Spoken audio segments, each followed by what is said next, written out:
En vídeos anteriores vimos cómo recopilar la información y empezamos a trabajar con algunas herramientas de estadística descriptiva. Vimos cómo construir tablas y gráficos. En este video vamos a ver cómo calcular estadísticos. Los estadísticos son números, funciones numéricas, que describen a un grupo de datos. Por lo tanto, lo que va a pasar es que la información de una gran cantidad de datos puede estar resumida en uno o dos estadísticos.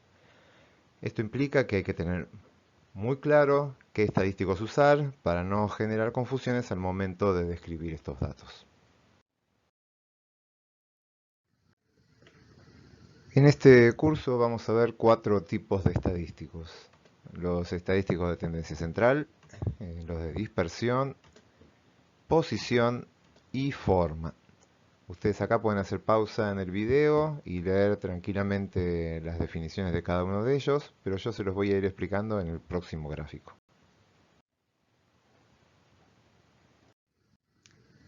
Acá tenemos un esquema de la distribución de frecuencias de una variable. Esta línea negra representa el polígono de frecuencias que vimos en las clases anteriores.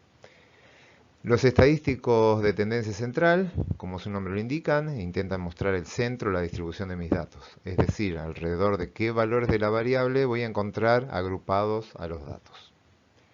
Por su parte, los de dispersión lo que van a hacer es decirme, una vez que tengo determinado dónde está el centro de la distribución de los datos, cuántos están alejando los datos de ese centro. Un estadístico de posición es un valor de la variable cuya ubicación deja por debajo una porción definida del total de los datos.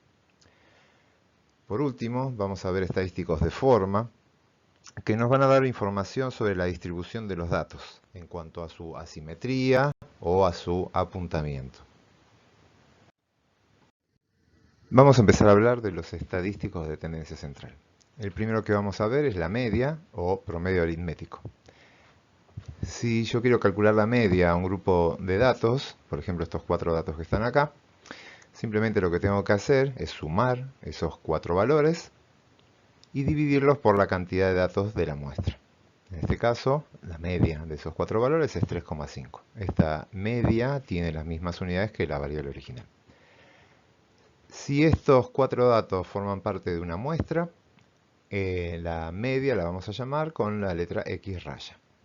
Ahora bien, si lo que estamos es trabajando con toda una población, la media la vamos a llamar mu.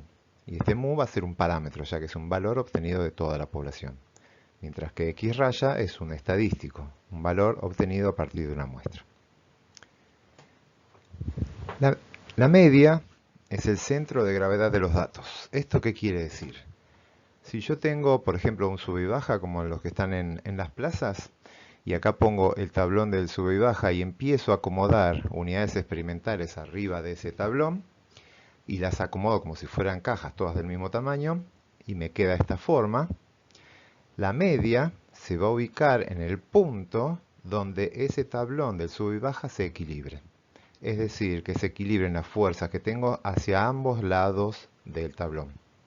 Ahí es donde está el centro de masa y ahí es donde se ubica la media. Siguiendo con el ejemplo del sube y baja, supongamos que este es el tablón del sube y baja. Acá hay que hacer una aclaración, el tablón no tiene peso en absoluto. Y ubico a cuatro unidades experimentales en este lugar. La media de esos cuatro valores, repito, se tiene que ubicar en el centro de gravedad de los mismos, es decir, donde se equiparen las fuerzas hacia ambos lados. Eso va a ser aquí. En este punto va a estar equilibrado el sube y baja con la fuerza de estos dos grupos de datos. Pero ¿qué pasa? Si yo agrego un nuevo dato y ese dato está muy alejado del centro, ese dato va a ser mucho más influyente, va a afectar más al valor de la media. Si ustedes recuerdan cuando jugaban al sub y baja, si se iban alejando y se iban poniendo en el extremo del sub y baja, iban ejerciendo mayor fuerza, mayor efecto de palanca. En cambio, los que están cerca del centro ejercen una menor presión. Acá pasa exactamente lo mismo. Si yo quiero calcular la media de este grupo de datos, este valor ejerce una fuerza mucho mayor que la del resto, y la media se tiene que ubicar en el punto tal de equiparar esas fuerzas. Por lo tanto, la media se corre hacia ese valor, quedando en esta ubicación. Y fíjense que ahora tengo 4 valores por debajo de la media y un solo valor por encima. Por lo tanto, la media, repito el concepto, equipara las fuerzas de ambos lados, pero no la cantidad de unidades experimentales que voy a tener a ambos lados de la media.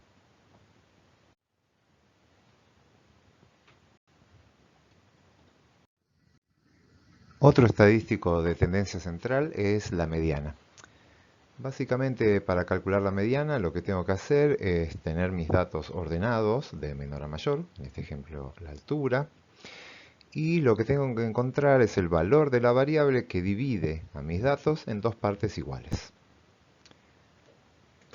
Ese va a ser el valor de la mediana. Por ejemplo, si quiero calcular la mediana de estos datos, los tengo que tener ordenados de menor a mayor como está acá, y en este caso la mediana va a ser 5, porque deja 3 valores por debajo y 3 valores por encima. Ahora bien, ¿qué pasa si tengo un tamaño de muestra que sea par? Cuando ocurre ese caso, no voy a tener un único valor que deje la misma cantidad de valores por debajo o por encima. Esa condición no la cumple ni 5 ni 6. Ahí vamos a tomar la convención de que la mediana es un punto intermedio entre estos dos valores. En este caso, la mediana sería 5,5. La ventaja de la mediana es que no va a ser tan influenciada por los valores extremos. Vamos a verlo en el siguiente ejemplo. Quiero calcular la mediana de estos datos. Acá están graficados. Y la mediana va a ser un punto medio entre estos dos valores, que es el 6 y el 8. Por lo tanto, la mediana va a estar acá en 7. Ese valor 7 deja 3 observaciones por debajo y 3 observaciones por encima. ¿Qué pasa si el último valor, que acá tomó un valor de 11, cambia a 29? Todos los valores quedan iguales, salvo el último, que de 11 pasa a 29. Este salto en el último valor no afecta en lo más mínimo al valor de la mediana. ¿Por qué? Porque solo importa cuántos valores quedan por debajo y cuántos quedan por encima, y no qué valor toman esos datos.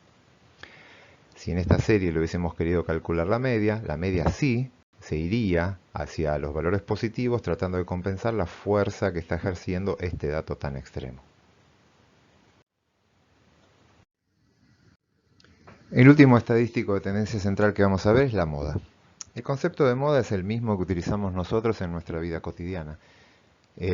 Algo se pone de moda es porque hay mucha gente que lo está usando. Acá es exactamente lo mismo. Es el valor de la variable que más se repite.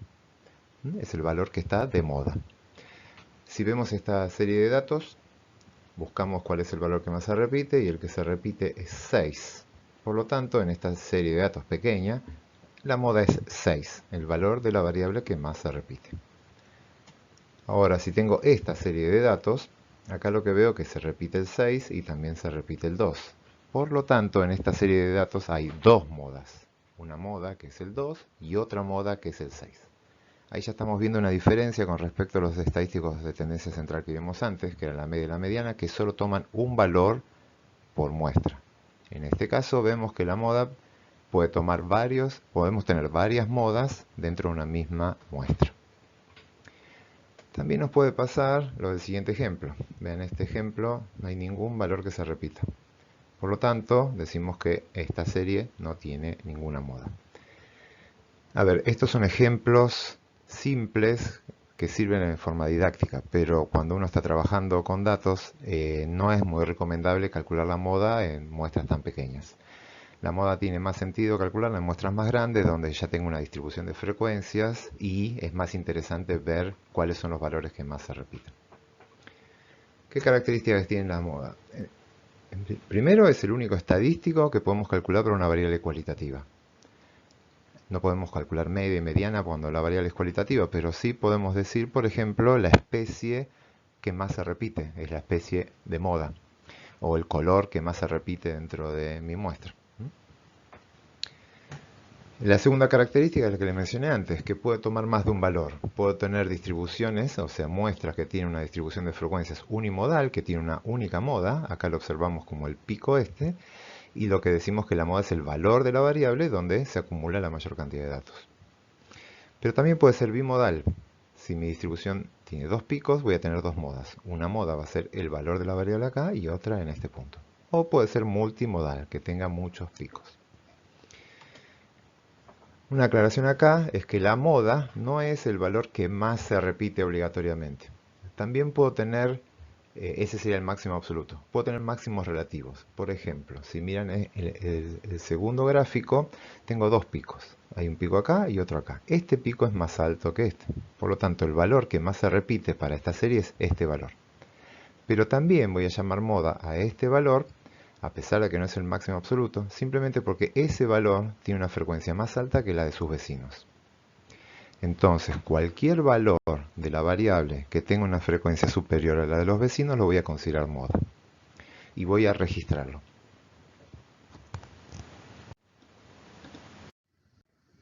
Vamos a hablar ahora un poco sobre la forma de la distribución de mis datos. Básicamente nos vamos a concentrar en la asimetría o simetría.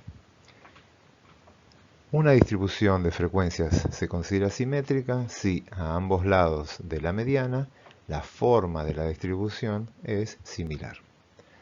Recuerden, la mediana es el valor de la variable que deja la mitad de los datos a ambos lados de ella.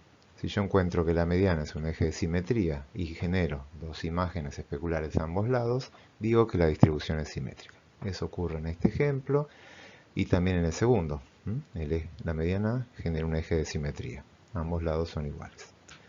Ahora bien, si al momento de calcular la mediana, el eje no genera dos imágenes especulares de ambos lados, sino que una tiene una cola más larga, decimos que la distribución es asimétrica. Ambos lados no son iguales. Y en este caso tengo valores extremos ubicados hacia el extremo positivo del eje. Por lo tanto, voy a decir que esta distribución es asimétrica positiva. Si los valores extremos, o sea, más alejados de la mediana, se ubican hacia los valores negativos, digo que la distribución es asimétrica negativa.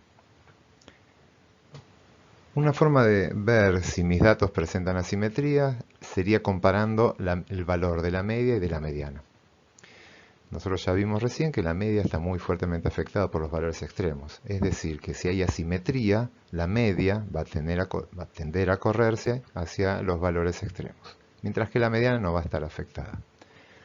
Si yo calculo la media y la mediana de mi muestra y toman valores similares, quiere decir que no tenemos valores extremos sobre un solo lado, por lo tanto la distribución puede ser simétrica.